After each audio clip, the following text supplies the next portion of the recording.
I just finished reading this book called Deadly Little Scandals by Jennifer Lynn Barnes, and it's a continuation and the second book of this Little White Lies by the same author. I'm actually hoping there would be a third book and more to make a whole complete series because I love these stories so much. It's both engaging and interesting to read. I'm gonna go ahead and dive into what happens in this book just because the background to everything in this book is kind of explained in here. So if you want to know more about the background, then read the first one. The author does do a good job in kind of giving you an overview of the background, but just for the purpose of this video, I'll go ahead and dive into it.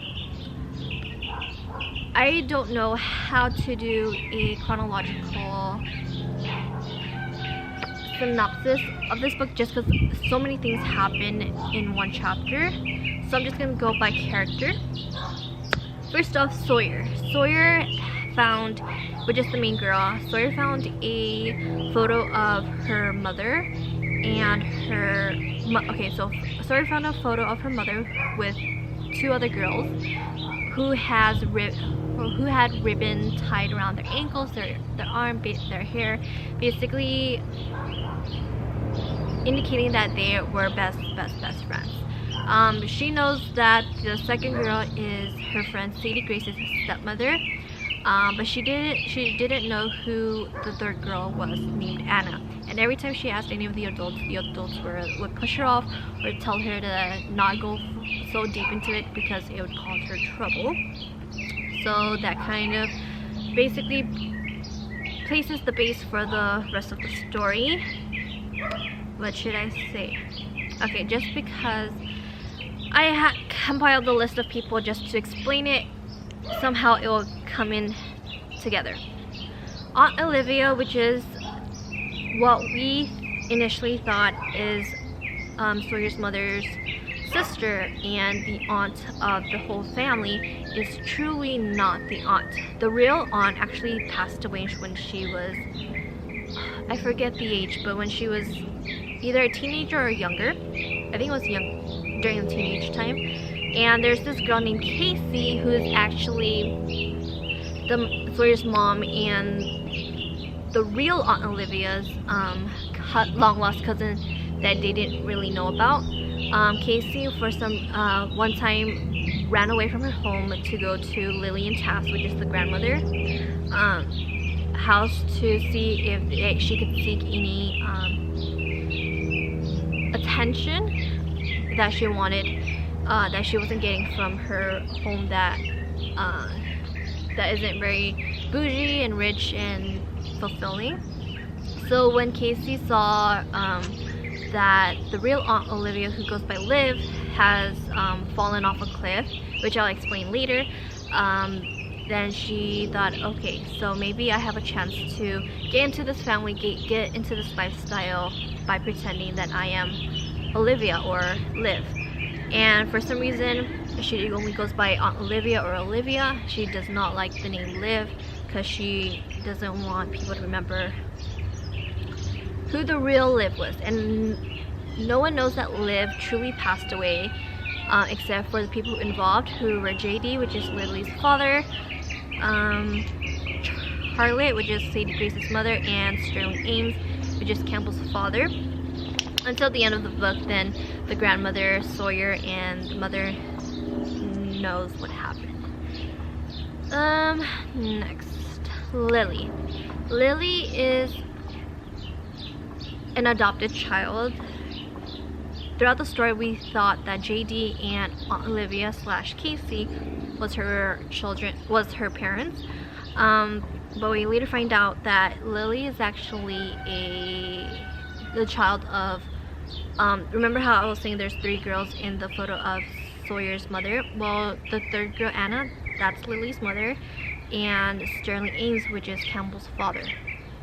So we find that out later on, because Anna ran away and was told not to basically make a big deal out of her and Sterling Ames having a child because Anna was underage. Campbell's grandfather, Davis Ames, has given her hush money and she went ahead and went to Lillian Taft's long lost sister. Her name is Ellen, which I'll explain later as well. To give the child up for adoption, and it just happened to be that JD, who was involved with Liv's actual death, who went to JD, and Casey, who JD knew it was not the original Liv. Basically, they somehow made a pact and raised Lily. John David is truly JD's and Casey's / Olivia's child. Lillian Taft, the grandmother. It's later on revealed in the story that Lillian Taft has found out that Aunt Olivia is Casey, her niece, and not Liv. And then in the end, Casey tells her how Liv passed away. What else should I say? Campbell is... There's a squirrel. My dogs are going crazy. Campbell, nothing much to say about Campbell. She basically is friends with everyone. In the first book, she was the enemy, and in this book, she's the friend. Walker, which is Campbell's brother, in the end is revealed that is not truly Sterling Ames' son. Is actually Charlotte Ames. Wait, I'm getting confused with the names. Sorry. Charlotte is Campbell's mother. Julia is Sadie Grace's mother. I'm getting these mixed up. Anyways, Walker is not truly Campbell's a full brother. So that when they thought that Lily was dating her half-brother, it wasn't until the end that we found out that she's not, because Sterling Ames was not Walker's real brother. I am going all over the place with this. Sadie Grace and Sadie Grace is basically still aloof, an aloof person. Her mother or stepmother, Julia, is throughout the story basically pretending that she's pregnant, and then she goes into Lillian Taft's sister, Ellen, who gives her Ellen's daughter's child to adopt, which is weird. The White Gloves are a secret society that all the girls are trying to enter in while finding out who Lily's real parents are and who Anna is in this whole story. Nick is still in the story and officially dates Sawyer. Ellen Taft again is Lillian's long-lost sister. She remains in the poor, run-down city that Lillian and Ellen and David Ames grew up in. But she runs an operation of whatever rich person wants a baby somehow, somewhere. She finds the baby for them to adopt with the condition of paying her. And she helps Aunt Olivia or Casey bury all the girls, or Sadie Grace and Sawyer, when they were asking too many questions about who Lily was and who Anna was, because she's crazy. Then Anna is just a girl that they kind of figure out, and who used to be friends with Sawyer's mom. I think I kind of explained everything. I just kind of got Charlotte and Julia's names mixed up, but they're kind of together in that way. In case I didn't explain it earlier, basically the real Olivia, Aunt Olivia, passed away when she was a teenager because she had a row with let me see, who they had a camping trip.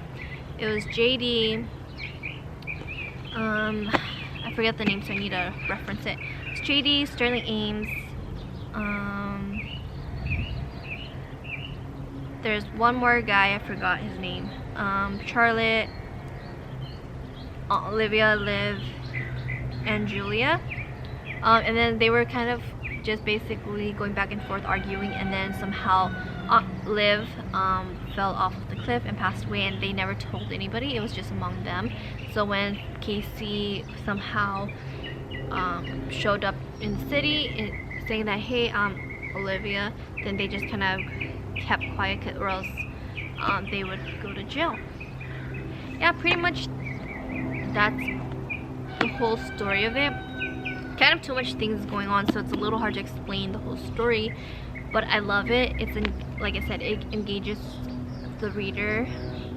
It has a lot of details, and I wish there were a series of them. Yeah, overall I would definitely recommend these guys because I love reading mystery books that are girly.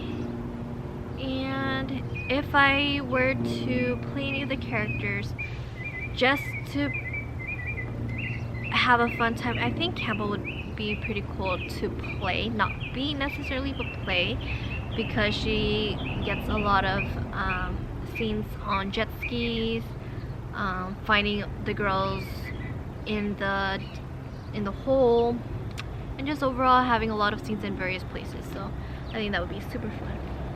But yeah, go get yourself this book. It's definitely recommended by me. Just to show you this guy up front, this is how it looks, and then the back and the front.